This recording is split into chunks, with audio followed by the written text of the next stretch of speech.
Hey guys, today we'll talk about how can you change email on your LinkedIn Learning app. We're going to figure out this solution or know how you can do that on your app.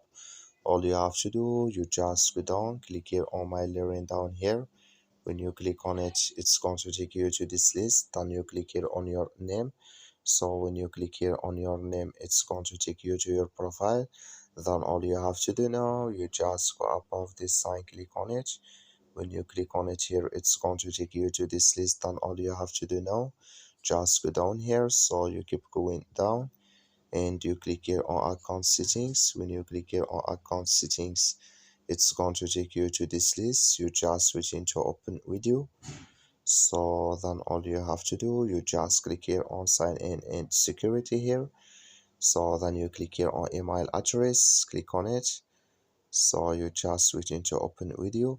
So then all you have to do, you just click here on add email address here, just click on it. So then here add your code from your from your email here.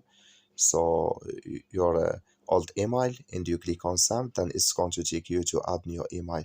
That's all you have to do. Thank you for watching. Don't forget to support us by liking, subscribe.